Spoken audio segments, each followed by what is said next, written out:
Abra sua Bíblia em Romanos capítulo 15.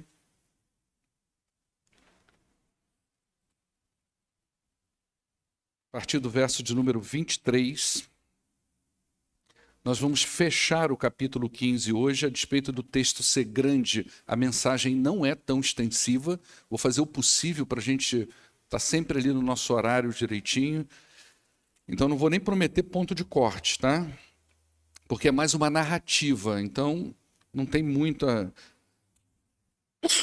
Diz assim a palavra de Deus: mas agora, não havendo nestas regiões nenhum lugar em que precise trabalhar, e visto que há muitos anos eu anseio vê-los, eu planejo agora fazê-lo quando for à Espanha. Eu espero visitá-los de passagem e dar a vocês a oportunidade de me ajudarem em minha viagem para lá, depois de ter desfrutado um pouco da companhia de vocês. Agora, porém, eu estou de partida para Jerusalém, a serviço dos santos, pois a Macedônia e a Acaia tiveram a alegria de contribuir aos pobres dentre os santos de Jerusalém.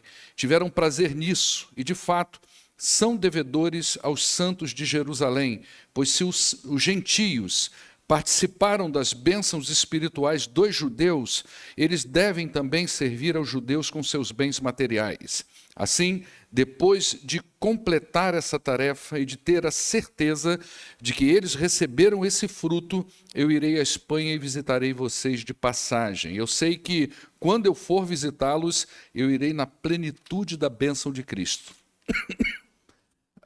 Recomendo-lhe, irmãos, por nosso Senhor Jesus Cristo e pelo amor do Espírito, que vocês se unam a mim em minha luta, orando a Deus em meu favor. Orem para que eu esteja livre dos descrentes da Judéia e que o meu serviço em Jerusalém seja aceito aos santos, de forma que, pela vontade de Deus, eu os visite com alegria e, juntamente com vocês, eu desfrute de um período de refrigério. O Deus da paz seja com todos vocês. Amém. Pai, muito obrigado por essa palavra. Nós pedimos, pelas misericórdias do Senhor, que o Senhor lance luz sobre esse texto, para que possamos extrair coisas que são importantes e necessárias, não só para o nosso crescimento, porque nós não queremos ser aqui egoístas, obesos espirituais, mas o quanto esse conhecimento vai contribuir para a glória do teu nome e para a expansão do teu reino nesse mundo. Em nome de Jesus é que oramos também pela Ucrânia, pelos nossos missionários, pelas famílias que estão ali, de brasileiros, estrangeiros e ucranianos, principalmente aqueles que estão mulheres, idosos, enfermos, pessoas com dificuldade de locomoção. Tem misericórdia, ó Deus, nesse momento. O que nos conforta é saber que o Senhor está sentado no trono e que está ciente de todas as coisas e que o Senhor é o grande governante. Talvez um dia entenderemos tudo isso. Por enquanto, nós apenas confiamos no Senhor. Em nome de Jesus é que oramos. Amém. Queridos, nós estamos chegando aí ao finalzinho dessa carta e, como eu sempre digo, e até o capítulo 16, eu não sei bem como que eu vou trabalhar ele, tá? Porque ali tem muitos agradecimentos, citam-se muitos nomes, então ainda não ficou claro para mim como que eu vou estruturar esse capítulo 16. Eu já cheguei a pensar, obrigado, na possibilidade de não pegar o capítulo 16, mas eu ainda vou ver o que fazer, tá? De qualquer forma, a gente está chegando ao finalzinho da carta, e como eu sempre digo, a gente está chegando ao final de uma das cartas, vamos dizer assim, é difícil a gente dar um valor qualitativo a um extrato das Escrituras, entendendo que o valor qualitativo das Escrituras está presente nela toda, de Gênesis a Apocalipse. Não tem uma letra aqui, não tem nada aqui que não tenha uma qualidade semelhante a toda ela. Toda ela é muito poderosa. Entretanto, a gente pode até inferir aqui um valor quantitativo na carta aos Romanos, porque é onde a gente vai encontrar de forma mais unida e também assim mais expandida doutrinas que são fundamentais para a igreja cristã. Então nós passamos por tudo isso, né? E agora a gente está chegando aí no final. E o final, principalmente essa sessão agora do capítulo 15, se você pôde perceber, você viu que Paulo está dando aqui as razões pelas quais ele escreveu a carta. Então, muitos estudiosos dessa carta vão dizer a grande ocasião, o que motivou inicialmente Paulo a escrever, é que ele precisava ir passar em Roma, ele tem a visão da Espanha, mas ele quer passar por Roma e ele precisa pedir apoio dessa igreja, conhecer essa igreja, estar um tempo com essa igreja e depois ir para o seu objetivo, que é chegar lá na Espanha, que a gente não sabe se isso aconteceu, tá? Para a gente entender a sessão de hoje, a gente precisa ler 2 versos da sessão passada, os versos 20 e os versos 22. Então, o verso 20 diz assim: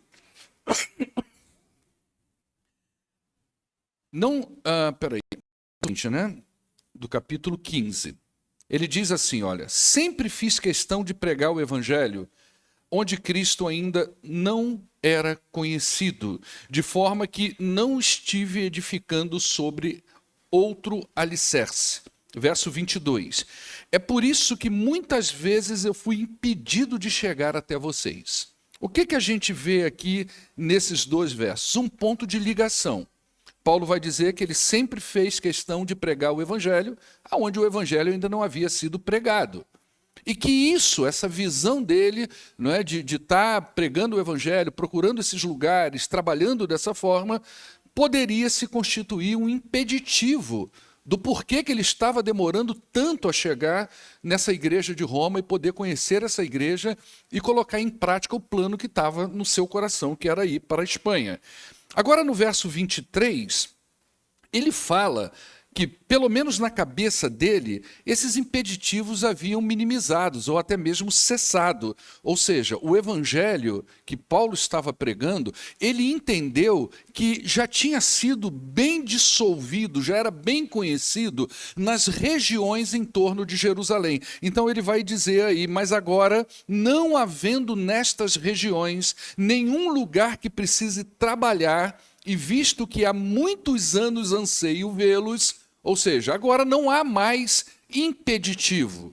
A igreja do primeiro século, ou melhor dizendo, né, porque aqui a gente está no início das coisas, as coisas estão sendo construídas. Vamos pensar naquele dia em que Jesus foi crucificado, que aqueles apóstolos ficaram acuados lá naquele cenáculo, naquela parte superior de uma casa. O cenáculo é como se fosse um terraço de uma casa. Imagina aqueles discípulos lá acuados, não é? E de repente a perseguição ali começa a espalhar eles para tudo que é lado. E à medida que eles vão passando nos lugares, eles vão então pregando o evangelho, e muitas pessoas que se converteram a partir dessas pregações, desses testemunhos da morte e ressurreição de Jesus Cristo, muitos deles geraram igrejas. Então, por exemplo, a igreja de Roma é uma dessas. A gente não sabe quem fundou essa igreja. Não foi Paulo, não foi Pedro, não foi Tiago, não foi Barnabé, não foi Silas, não foi Timóteo. Provavelmente é uma igreja que nasceu a partir de cristãos que estavam lá no dia de Pentecostes, que foram impactados pela mensagem de Pedro, que voltaram para suas regiões e ali começaram a se reunir em torno da verdade do evangelho. Então, a igreja estava cumprindo seu papel, à medida que eles se constituíam, os presbíteros eram sendo instituídos ali, e a partir daí nascem as igrejas, e essas igrejas cumpriram a sua missão, e elas de fato falaram do evangelho ali em torno de Jerusalém. 2 informações são importantes para nós. Primeiro, diz respeito ao dever da igreja cumprir a sua missão. A igreja ela precisa capacitar os crentes para a obra do evangelho. Isso é um papel nosso. É uma missão nossa. A igreja ela não está aqui de portas abertas apenas para fornecer um culto agradável ao seu coração. Uma coisa que você vem para cá e de repente se sente bem estar aqui nesse lugar, isso faz parte do processo, nós vamos trabalhar para isso, para que você se sinta bem aqui dentro, para que você seja bem alimentado espiritualmente aqui dentro, mas a grande missão nossa aqui não é essa. O grande dever nosso é capacitar você para que você faça igual esses crentes da igreja primitiva. Para que ao sair daqui por aquelas portas, quando você chegar no seu trabalho, na sua escola, na sua família, na sua vizinhança, nos lugares que você visita durante o dia, você tenha condições de falar do evangelho verdadeiro do Senhor Jesus Cristo. Você tenha condições de testemunhar da graça de Deus e da misericórdia de Deus que foi apresentada ao mundo na pessoa, na obra do Senhor Jesus Cristo. Então, esse é o primeiro ponto que a gente aprende aqui com essa narrativa de Paulo. O segundo é que os crentes também precisam compreender a sua missão, e essa missão que independe da instituição.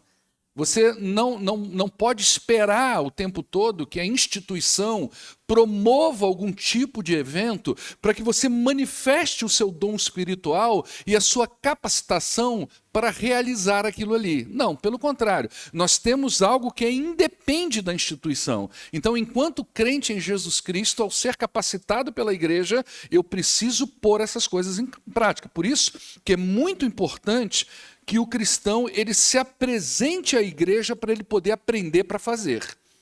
Por isso que ao longo de muitos anos aqui que eu estou, muitos anos, eu estou acho que no 8º ano, alguma coisa assim, eu venho sempre dizendo que a igreja não é um lugar apenas para se ir. Eu não apenas venho à igreja, a igreja é um lugar que eu devo pertencer. Eu preciso pertencer a essa comunidade, eu preciso pertencer a esse corpo, porque à medida que eu pertenço e me implico com essa comunidade, então eu vou entender a visão da igreja, a missão da igreja, a instituição igreja, e vou entender a minha missão, o meu propósito e o meu dever enquanto crente em Jesus Cristo. Além de todos os lugares estarem preenchidos com o Evangelho, Paulo também expressa o desejo dele de conhecer os crentes lá de Roma. Então, quando ele escreve essa carta, ele está dizendo, olha, aqui já está agora, o trabalho foi feito, agora eu quero ir, eu quero chegar até essa igreja. Então, dos versos 24 a 27...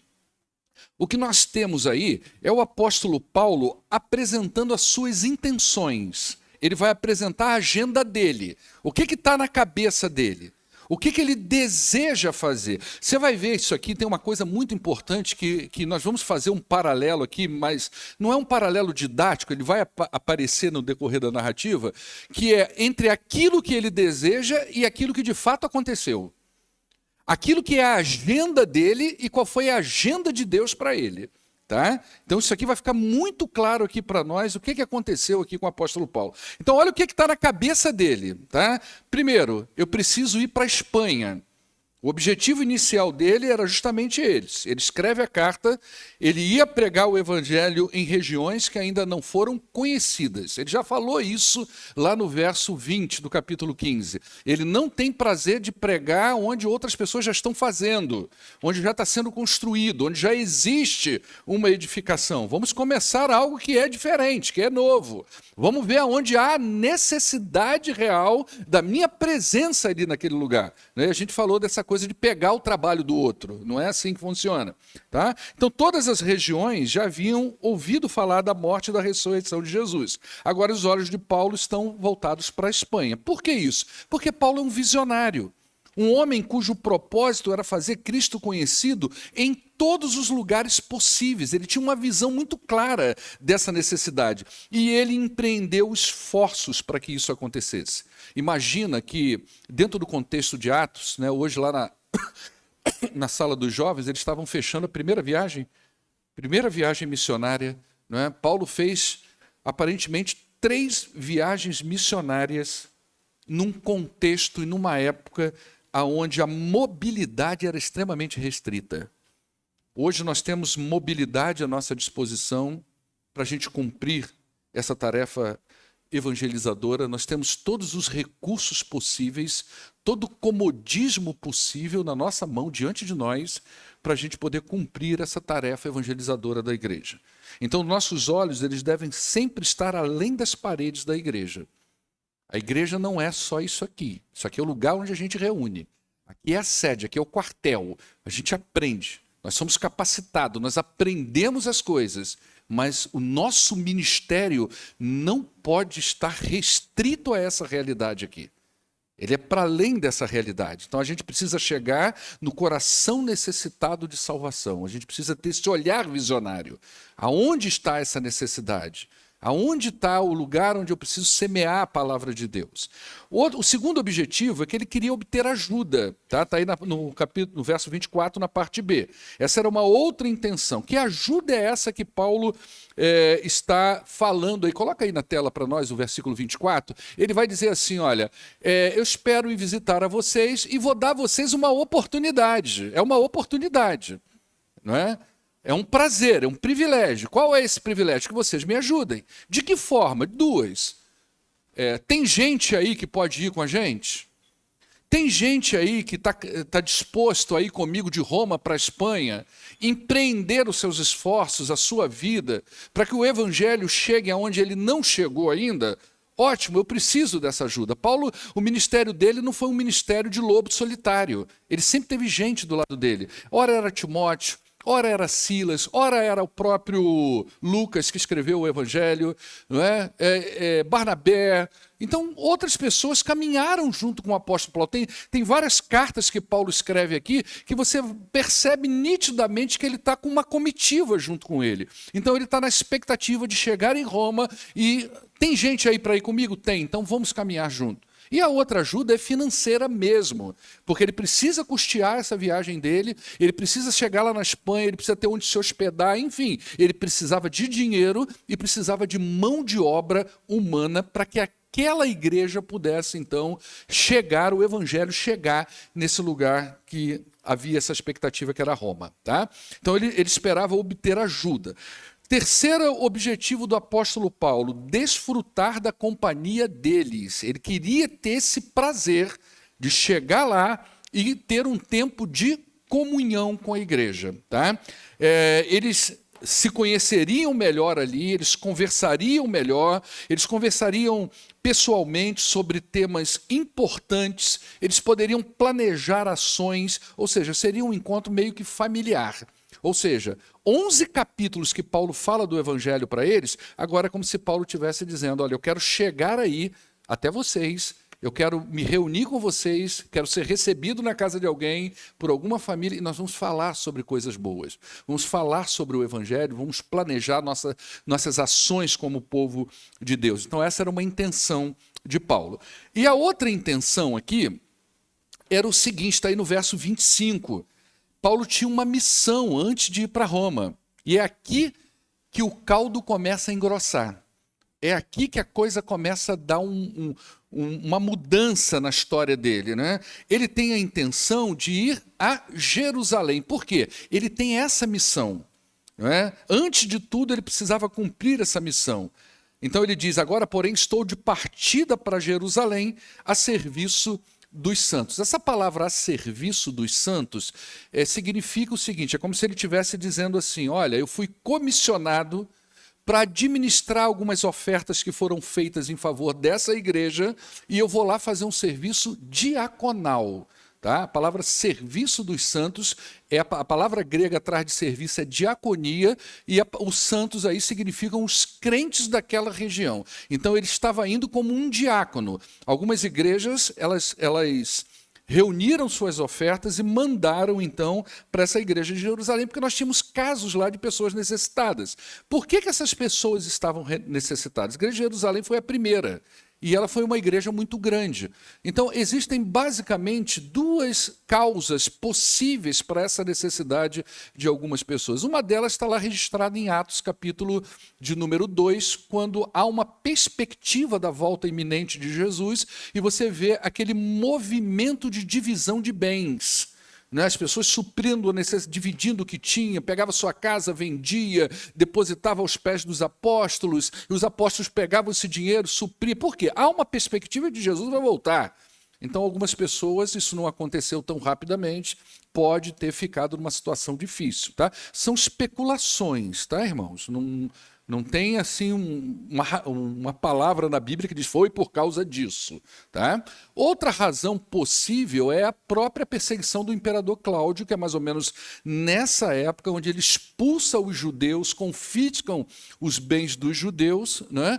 Então muitos talvez tenham voltado para Jerusalém, essa pegada foi mais em Roma, mas talvez alguns tenham voltado para Jerusalém em condições de vida difícil. Tá? Você vai ver muito isso na escrita de Hebreus, que a gente também não sabe quem escreveu, mas você vê ali uma pegada nesse sentido, de encorajar, de fortalecer alguns crentes que talvez fossem vítimas dessa perseguição do imperador Cláudio, tá?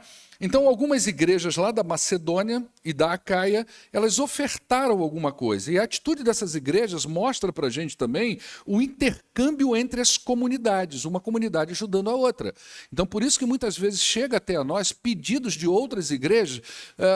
Pastor Paulo, será que a sua igreja pode nos ajudar a construir um muro de uma igreja aqui, nós não temos dinheiro? Pastor Paulo, tem condições de enviar recursos para cá, para sustento de missionários? Agora mesmo está vindo um outro missionário para a cidade de Pedralva, então já fui solicitado se a nossa igreja pode entrar nesse conjunto de ofertas para sustentar esse missionário lá, para pregar o evangelho lá. Então é o intercâmbio entre as igrejas, é a gente aqui ajudando o povo lá na Ucrânia, ajudando a igreja que está lá, o pastor que está lá, os crentes que estão lá. Tudo isso mostra para a gente nesse texto. Havia um intercâmbio entre as igrejas do Novo Testamento que, a despeito delas serem independentes e terem o seu próprio gerenciamento, elas eram irmãs, co-irmãs, e se ajudavam umas às outras.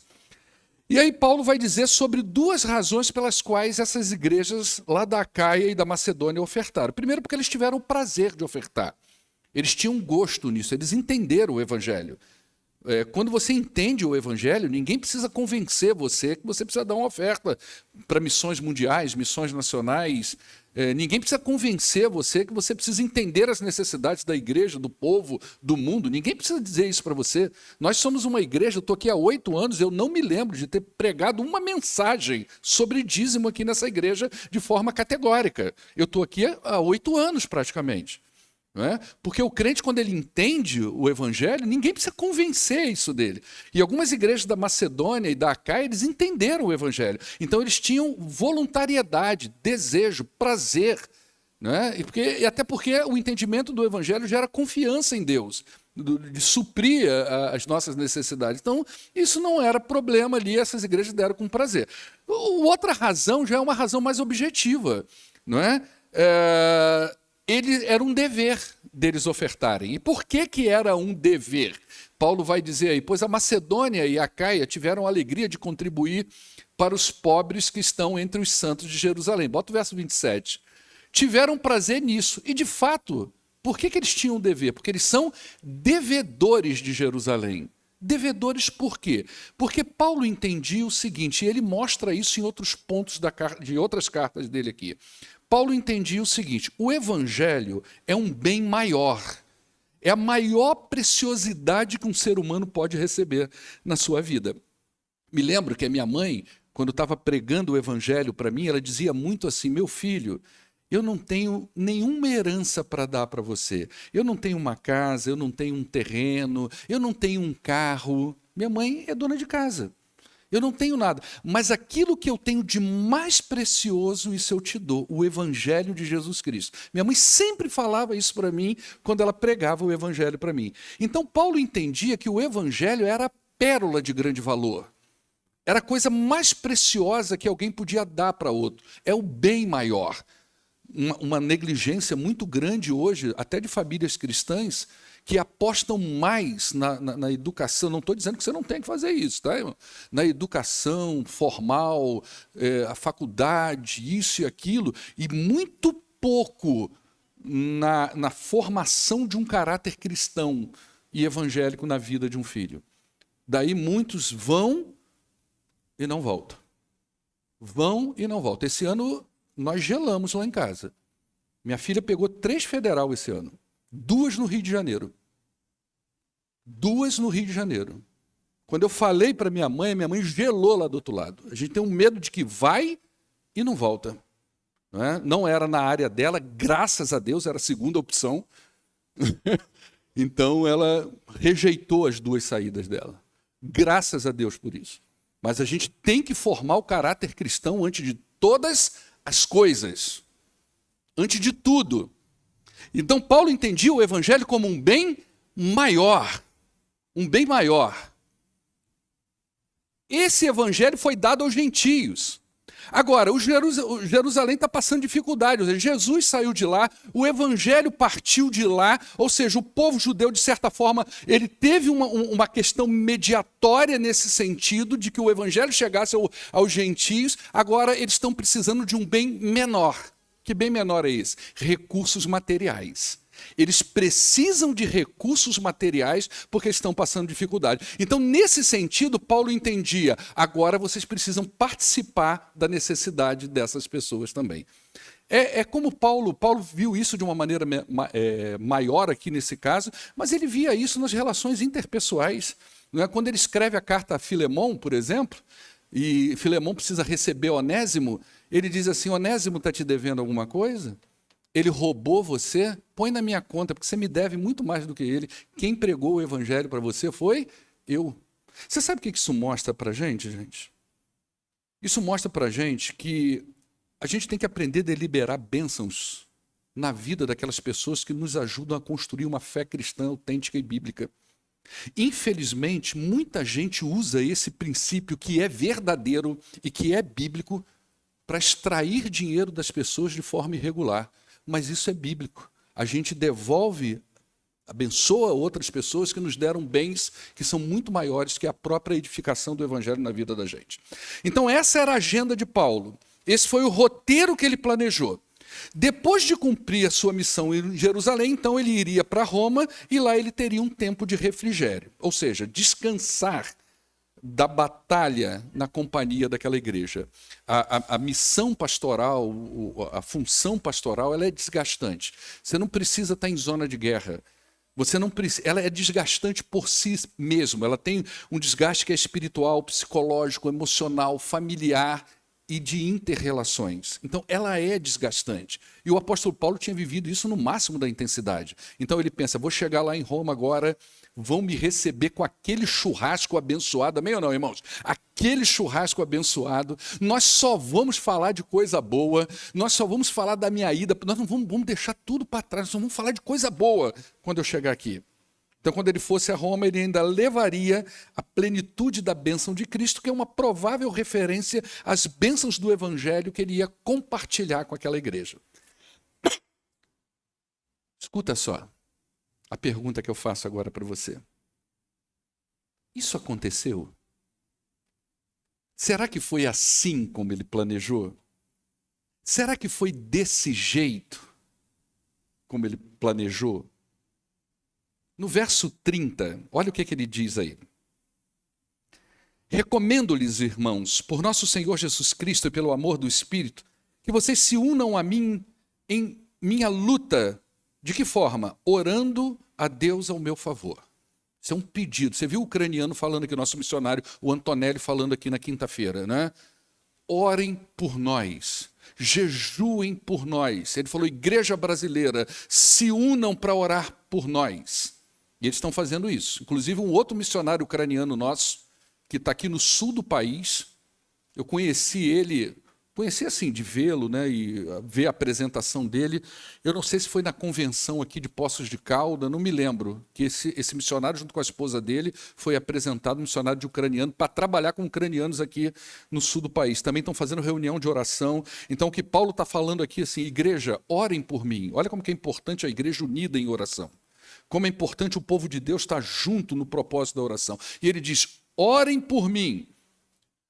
Quais as razões, qual a motivação de se orar por mim? Primeiro, a consideração que vocês têm a Jesus Cristo. Vocês consideram Jesus Cristo Filho de Deus? Vocês amam Jesus Cristo? Vocês creem nas coisas que Jesus Cristo ensinou? Então, pela consideração que vocês têm a Jesus Cristo, por isso que ele diz, por nosso Senhor Jesus Cristo, orem por mim. E a outra razão, pelo amor do Espírito, não é o amor que o sujeito tem ao Espírito, mas o amor que o Espírito coloca no coração dos crentes, que faz com que eles vivam em união, para que eles vivam juntos, para que eles possam orar uns pelos outros, interceder uns pelos outros nas suas batalhas. Então, se vocês têm essas duas coisas, consideração por Jesus Cristo, e se o espírito de amor que nós estamos estudando aqui às quintas-feiras, lá em 1 João, está no coração de vocês, então orem, se unam comigo nessa oração. E aí ele vai dar 3 pedidos de oração. Segura que a batata é quente, irmãos. A informação aqui é quente. Olha os 3 pedidos de Paulo. Que eu seja protegido dos descrentes. Quem são esses descrentes? Tá? Ele vai dizer, orem para que eu esteja livre dos descrentes da Judeia. É o grupo de judeus que não se converteram ao evangelho e que parece que o único objetivo de vida era perseguir o apóstolo Paulo.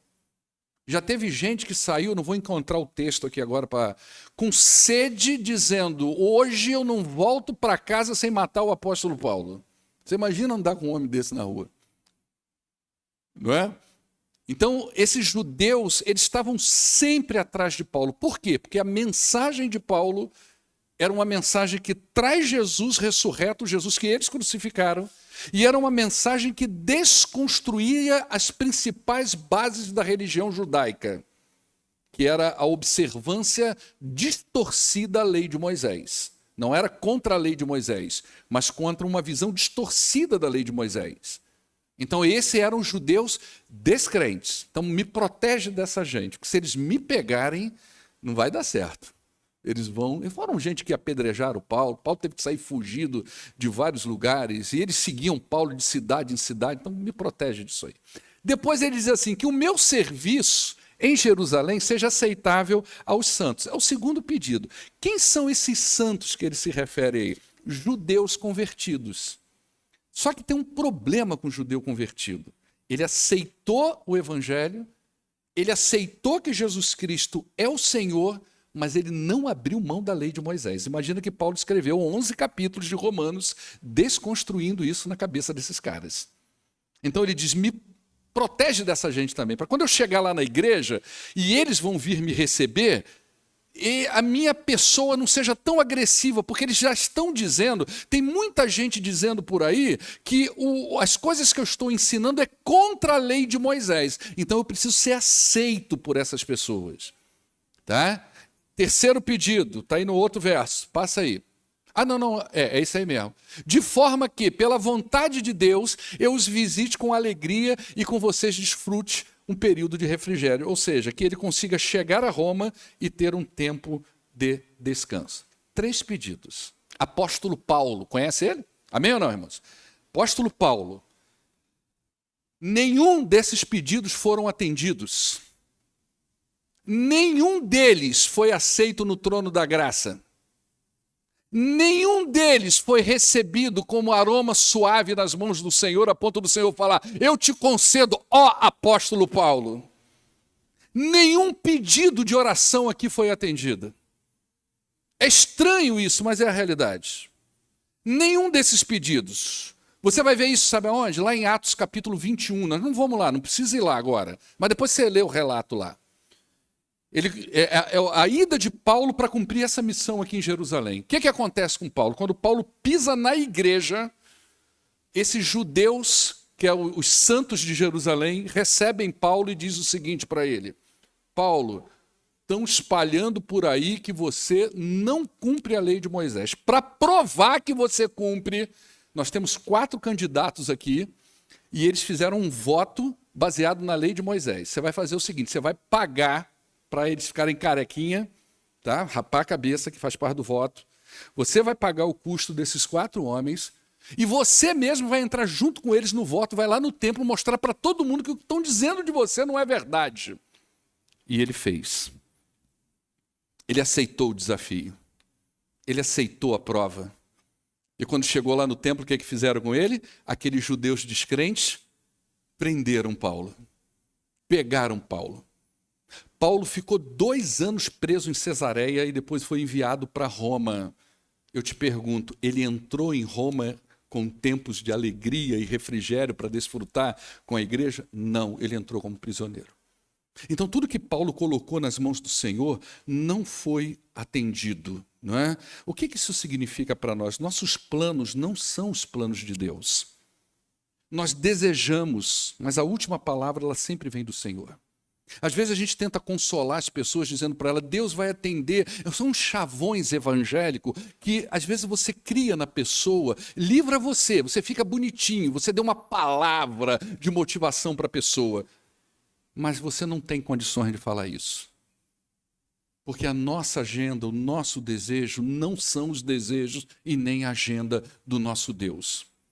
O nosso Deus tem planos que são maiores do que o nosso. O mundo do nosso Deus não se resume a mim nem a você. Essa coisa de que você, já viu uns coach evangélicos falando aí na internet, com milhões de seguidores, você é o centro do universo. Coisa nenhuma. Centro de tudo sempre é Deus, sempre foi Deus e Jesus Cristo e o Espírito de Deus. Nós não é bem assim que funciona. Não é desse jeito que funciona. Então, nós desejamos, mas a última palavra sempre será do Senhor. A oração de Paulo não estava de acordo com a vontade de Deus. Nós estudamos isso aqui quinta-feira. O que uma oração precisa para estar na rota, para ser atendida? Ela precisa estar na vontade de Deus, ela precisa ser em nome de Jesus, ela precisa ter os mesmos propósitos de Deus, ela precisa alcançar a glória de Deus, tem que ser tudo para Ele. Então, essa oração de Paulo não estava de acordo com a vontade de Deus. E aí você pergunta, então, pastor Paulo, eu aqui, né, que o outro Paulo não está aqui para poder dizer para vocês, não é verdade? Quais foram os benefícios da prisão dele? O que estava? O que beneficiou isso para o mundo? 4 epístolas do Novo Testamento, ou seja, 1/3 do Novo Testamento foi escrito durante essas prisões. 1/3 do que você lê na Bíblia foi escrito quando Paulo estava preso. Filipenses, Efésios, Colossenses e Filemão. 4 cartas dentro das 13 que Paulo escreveu foram daqui, desse momento de reclusão do apóstolo Paulo ali naquela prisão. Deus tinha interesses maiores do que os interesses do apóstolo Paulo, que nós fôssemos edificados ao longo dos anos que a terra, o mundo ainda existe, com essa maravilhosidade de escrita dessas 4 cartas do Novo Testamento. Que edifica a vida das pessoas, que salva pessoas, que trata pessoas, que leva pessoas aos pés da cruz. Tudo isso escrito porque Deus negou esses 3 pedidos ao apóstolo Paulo. Outra razão muito interessante, a gente viu isso lá quando nós estudamos a carta de Filipenses, que Paulo escreveu da prisão de Roma. Não sei se vocês vão lembrar isso, nós passamos aqui algumas quintas-feiras fazendo exposição da carta aos Filipenses, que quando Paulo chegou lá preso, os próprios crentes de Roma, ao ver a prisão de Paulo e ao entender que ele não foi preso por outra razão senão o evangelho de Jesus, eles se sentiram motivados a ir para a rua pregar o evangelho.